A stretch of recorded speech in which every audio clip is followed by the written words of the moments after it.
Hi everybody, welcome to my fourth axial bar video. In this video I'm going to be talking about finding normal forces and then solving for the elongation in a bar with numerical examples. If you want to know something else about axial bars, feel free to check out any of my axial bar videos, specifically number 2 to number 10. Alright, let's get going. So if you have this bar here, notice we have three separate forces, so we're going to need to make three separate free body diagrams. We're going to have three separate internal forces.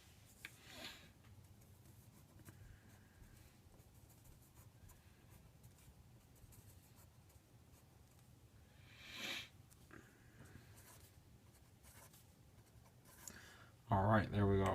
Alright, let's go straight away. FBD 3. And sometimes I don't just draw the whole beam in, I just draw, a little stick, so like this. Okay, so we have here 10 kilonewtons, and then right here we're going to have and 3. Okay.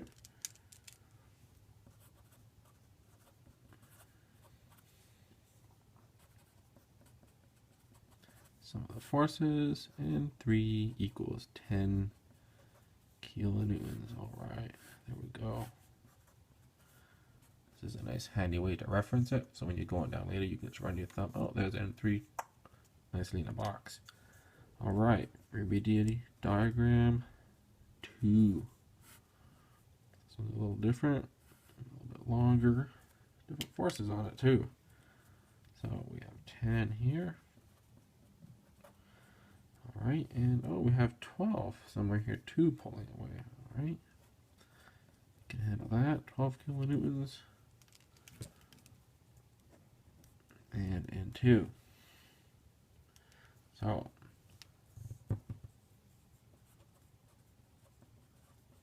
sum of the forces, x equal to 0. 10 minus 12 minus N2 equals 0. And 2 equals negative 2 kilonewtons. Box that off, indicate where it is, and keep on going. Alright, free body diagram 1. This is also a really longer one yet. So we make a cut, goes out. Directions, don't forget those guys. 10, 12, and now we're including the 25 kilonewtons. Whoa, sorry. There we go. Okay, so then again, sum of the forces, Ex equals 0, 10 minus 12 plus 25, and don't forget, of course, normal 1. Minus N1 equals 0. Therefore, N1 equals 2. Well, I think that turns out to be 23 kilonewtons. There we go. Okay. So, I sped through finding those. Well, all for a good cause, because the elongations is what we're after, right? Okay, so like I said in the last video, the total elongation is the sum of all the individual elongations. Alright, so that means the total elongation, delta total, let's just keep on going in this column here. Actually, you know what? Scratch that. Let's go on a new page so we can draw our graph there later. Alright, so the total elongation is equal to the sum of the individual elongations. In this case, it's going to be delta 1 plus delta 2 plus delta 3. Alright, and then we're going to want to expand these so we have all the properties of each piece represented in this equation. Right, so the elongation of section 1 is due to the properties of section 1. So the normal force in it, the length of it, the Young's modulus of it, and the area of it. Of course, plus the ratio 2.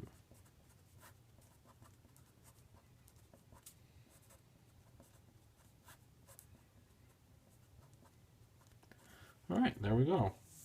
And now we just have to set about and solve ourselves for each one of those.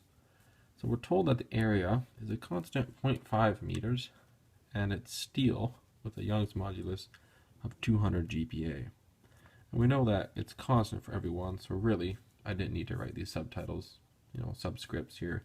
But it's just a good practice to get into because more often than not, something's going to be changing in there on the questions you need to do for your homeworks or your exams. Alright, so let's go ahead and plug in all the values. Remember, we don't want to factor anything out because if we need to plot the elongations, we need to know the individual elongations at each point. And if you factor it out and then solve for it, you have to go back later and resolve it in order to get those separate elongations. So it's a good practice. Keep these all together until you have 3 numbers and then add them all up. Alright, so the delta total is equal to N1. What was N1 again? That was right here. 23 kilonewtons. Alright.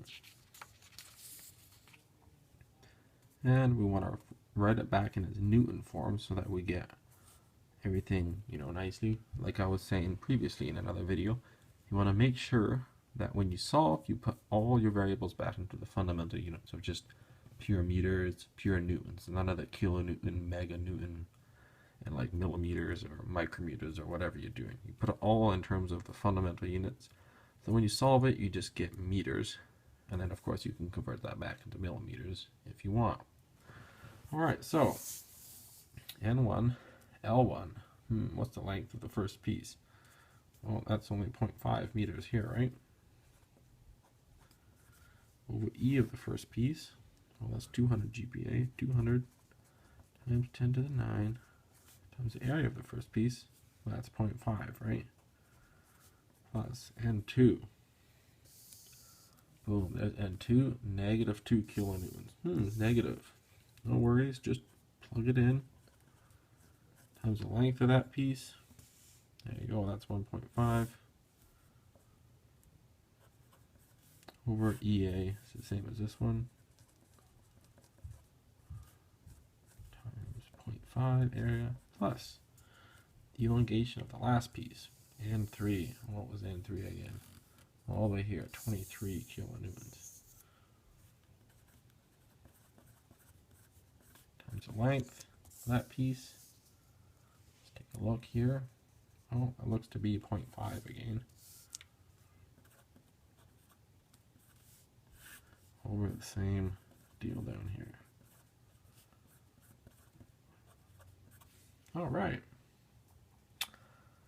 So, if you want, you can add these all up, and the total elongation comes to be 1.35 times 10 to the minus 7 meters. Alright? That's the total elongation. And the elongation at point 1 is 1.15 times 10 to the minus 7 meters. So that's just going to be purely the answer to this piece here. Elongation at point 2 is going to be 0.85 times 10 to the minus 7 meters. Alright. And that makes sense because this one is something, right? And this is negative. So this is in compression. So it's going to push the pipe back, or the pipe, or the whatever you call it, the axial bar, remember? So it's going to get smaller. And then delta 3, well, that's just the same as delta t, so we don't really need to write that down again. So these are important when we want to go back to graph it. So now that we've solved for all the normal forces, that's the first step, and then the normal forces allow you to go back and solve for the elongations. And that's always the case in almost every single mechanics of materials problem. You find the internal things, what's going on internally, and that allows you to go and solve something else. Alright, let's make a graph here. It's always nice to graph your results. So the internal force and the elongation. Okay, and this is one little piece here, bigger middle piece, and then of course the very end. Alright, so the normal force in the first piece is 23 kilonewtons here. That's quite significant. It's going to be large up here, right? There we go. Normal force in the second piece, -2.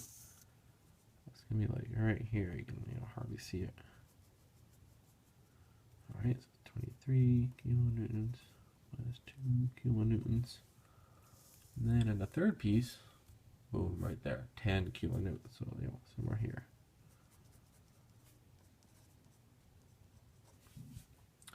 Alright, now we can plot the elongations, but before we do that, let's just think of it intuitively. So, N1 is strong, right? Quite strong, so it's going to be a big elongation. Then I'm guessing here it's -2, so it's going to kind of slowly de-elongate it. And then here it's going to elongate again, make it longer, but not near as much, like not as fast as it did here. Alright, so let's just plot that and see if my theory there is correct. Alright, so the total is 1.35. Okay. Let's just do it in terms of times 10 to the -7. So we don't need to write all those tedious things down. 1.35. At 2, it's 0.85. So say that's here. 0.85. And at 1, it's 1.15. So somewhere here. Alright. And we know here it's 0. And like we were discussing previously, if the normal force is constant, the displacement graph is going to be linear. So let's just connect the dots.